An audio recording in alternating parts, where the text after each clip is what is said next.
নমস্কাৰ প্ৰিয় বন্ধু বান্ধৱীসকল, স্বাগতম জনাইছোঁ এনে নতুন ভিডিঅ'লৈ। আহক আজি আমি জানি লওঁ ৰাশিফলৰ বিষয়ে। 23 ফেব্ৰুৱাৰী 2021 চনত মঙলবাৰে 12টা ৰাশিৰ কেনেকুৱা হ'ব গোটেই দিনটো তাৰ বিষয়ে বিতংকৈ জানি লোৱা হওক। কিন্তু তাৰ আগতে অনুৰোধ জনাই থওঁ যে আমাৰ চেনেলটোৰ ভিডিঅ'বিলাক যদি ভাল পায় তেনেহ'লে লাইক, কমেণ্ট আৰু শ্বেয়াৰটো কৰিবই, লগতে চেনেলটো ছাবস্ক্ৰাইব কৰি দিব। এই ধৰণৰ ভিডিঅ' সদায় পাবলৈ, অৰ্থাৎ ৰাশিফলৰ ভিডিঅ' পোনপ্ৰথমে আমাৰ চেনেলত পাবলৈ। আহক এতিয়া আমি মূল ভিডিঅ'লৈ আগবাঢ়ি যাওঁ। প্ৰথমে আমি আলোচনা কৰিম মেষ, বৃষ, মিথুন আৰু কৰ্কট ৰাশিৰ বিষয়ে।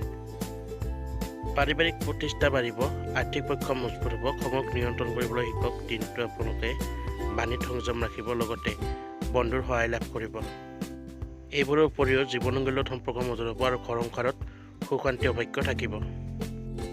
এইবাৰ আমি আলোচনা কৰিম সিংহ, কন্যা, তুলা আৰু বৃশ্চিক ৰাশিৰ বিষয়ে। সম্পত্তি সম্পৰ্কীয় মামলা মোকৰ্দমাত লাভৱান হ'ব পাৰিব। চৰকাৰী কাম কাজত সফলতা লাভ কৰিব। বন্ধুবৰ্গ তথা পৰিয়ালৰ সম্পূৰ্ণ সহযোগ পাব। চাকৰিত উন্নত হ'ব, পৰিয়ালতো সুখ শান্তি সৌভাগ্য থাকিব। এইবাৰ আমি আলোচনা কৰিম ধনু, মকৰ, কুম্ভ আৰু মীন ৰাশিৰ বিষয়ে। পৰিয়ালত যদি কিবা সমস্যা লাগিছিল সেয়া আঁতৰি যাব। আপোনাৰ মনৰ ইচ্ছা পূৰণ হ'ব। বহুদিনে পৰি থকা কাম হঠাতে হৈ যাব। বৈবাহিক জীৱন সুখৰ হোৱাৰ লগতে আপোনাৰ জীৱনশৈলীত সম্পৰ্ক মজবুত হ'ব। পৰিয়ালত সুখ শান্তি সৌভাগ্য থাকিব। সদস্যবোৰৰ মাজত মিলা প্ৰীতি ভাৱ বাঢ়িব। কিন্তু যিকোনো নিগেটিভ লগৰ পৰা আঁতৰি থাকিবলৈ চেষ্টা কৰিব। তেওঁলোকে আপোনালোকৰ দিনটো শান্ত কৰিব পাৰে। বন্ধুসকল, এয়া আছিল 12টা ৰাশিৰ সম্পূৰ্ণ ৰাশিফল 23 ফেব্ৰুৱাৰী তাৰিখে। যদি ভিডিঅ'টো ভাল লাগিল, লাইক, কমেণ্ট, শ্বেয়াৰ কৰি দিব।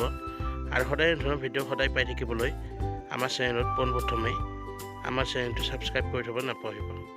ধন্যবাদ।